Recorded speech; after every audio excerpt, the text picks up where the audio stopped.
Mama Akwaba, wa friend me Addo searching. Mesrel, now wa subscribe to my channel. Me a notification bell no so for more news. Ebusian for Samia Nkrumah eye o man penny dada when yani baby call our Jefa who did ma o man Ghana ne baba PSA se last bonus se fin so any intimate no kasi no chese. Bolare ni interview so no kwa na bolare bisa ne say NPP government dem pa no betimi aka so mo aya dem a me chese o to check them free education. NPP aban we ade kese o mo aya chese bin see that free education in fact o mo aya de pa. And a bolare bisa ne say no one penda da mahama na NDC. Also for the past 8 years ni onda na o kai cross to die kula on just on timi kai on timi nya de ba ko e say NDC for the past 8 years because our kind of schools na dey dey president bia boye bi nti say won be ye your friend say policy ba ku bia e hit Ghana ni bia nya so fa so dia and one member na useless and na akoka Ghana for tiase. Nti Samia Nkrumah chese for the past 8 years today. Oh, what the papa be NDC for your Ghana hano. Na the young one about so for free education. Na ebusuan for atwemadwen akwa akosi nsema na po ebe kanya Ghana for train abo so NDC for mu ni policy. Nti asem kakra bia no mo asom ton ma journalist for no mo so didi nsem hu etu amo ka no mo didi nsem hu. Na pose NPP abanwe under his excellency Akuffo na Dr. Bawumi omo pensu we. A baby and ya didn't see Dr. Kwame Nkrumah Krakaho, and this if you know what to cook. Now, can it? Beside your father, which president is your best in terms of policies and infrastructure? Under this NPP government, I'm all for free secondary. They are very good. Okay, so that's for the NPP. The NDC will be what? Under President Mahama will be what? Now I can't think of what the NDC did. Oh, you can't think of what the SHS? Yes. You give President Addo, thumbs up for that. Absolutely. Say, oh, without it, we would not have been able to send out. Even if it's hard to get food is expensive. But the main thing is your child. You rate or score President Akuffo 10 over 10 for that. Yeah, indeed. And that's what I'm saying. What stands to me is not this president or that president, but the policies. But I don't want to get caught up in this NPP, NDC. See, what being so say, Obia in the political a year with them. Because you can't, Galam say, 2020 about a 2 MPP, a Lusu.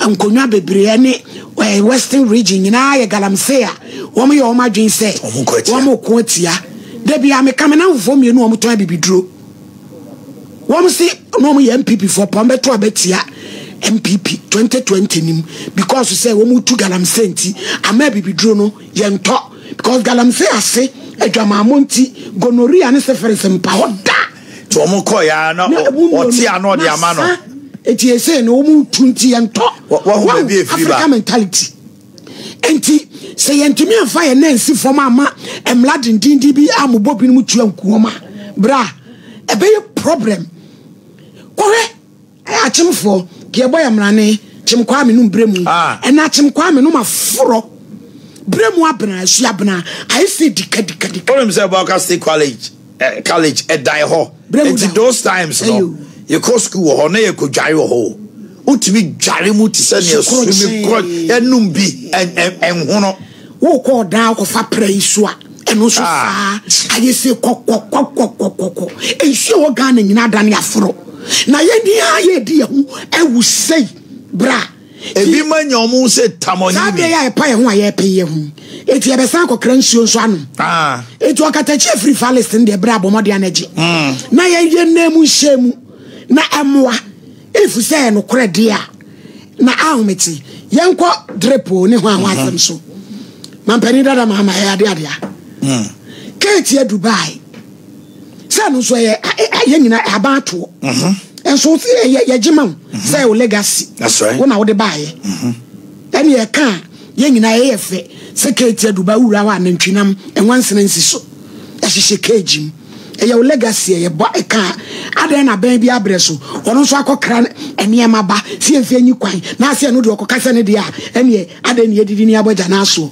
me enka na ye nyina ye to na Dubai ne na obi sika free SHS ya ye ka ho asemi say ye to ɛna na Akuffo Addo de ye enso bi agya tum say MPP for ɛna de bai tia no de papa no yesre no anya ado on samla biem ɛne ba akwa o say free SHS for nkwala afonfon ti obama mo na ntwena ma wi o so ba mu de you obama headmaster ne headmistress for digam wo hunu bi video so na headmasters ne headmistress for ni bi ewia ne ma no me that policy of buffer stock no ewia ne ma it is a good one ebia when you say oman say be ka say oman 20 you say aban sa mo bia 1 billion 10 billion 1 million Ghana cedis say onfa and top petrol nom ne sa ne ma no mfanye so ebasa na adwuma na baba ye nsanche for say you be monitor say omo de ya na omo kwanko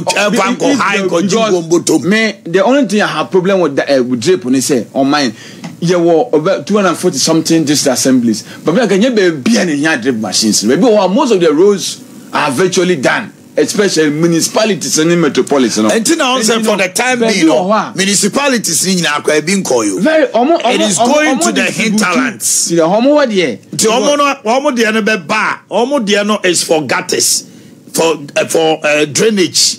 So mobile drilling the main metropolis in the most of their roads, you know. They're retiring. Yes, a good and it's a issue of drip, no. And on my in communication, and I say in political communication, issue ni ba now hama. Now you are trying to make my opponents no more ammunitions. Drip no abaye twem. So okwana kwa kan wasema then you are re-echoing. Obu okwana onte drip no. By you adding your voice. And for that matter, obu okwana abaye nimpo obi contact the bi na ye kwan no. Whenever on Sukana drip, just say drip on and one way, and you very careful with the communication as far as this drip is concerned. I mean, a queen be a bad drip on a meanwhile, not government podium, ni powerful. But I'm also go so Carintino. The people assume a drip by any the issue of say, Sikani Adeno. Oh, and you'll be now, and yet, parliamentary, and when it shouldn't come in. And I told to the Ghanaian say, Tio, Ghanaian say, a Bambian or Bar said, what in the Botomisika. A quiet and Sisu dia Emma and Chindi Pageant to send your work to say, because they say, and Fidia Ako Mantamui, and Importamui. Will be able to say, Nana Danko Akuffo Addo, Edim Fidie, or the Ariabo, or the rollover ne Amiaka, and in Shia Begu Guso, a Kobe 6 cars, and or the Ama district Bia, Yache, a co, and Kada.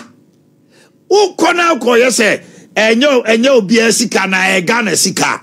Then the people say, then they also no Ghana for Sika. So then nobody should claim credit. Oh my Ghana, you need Ghana for any problem with any banning you. Your worries by say the prudent use of our resources. Any who should by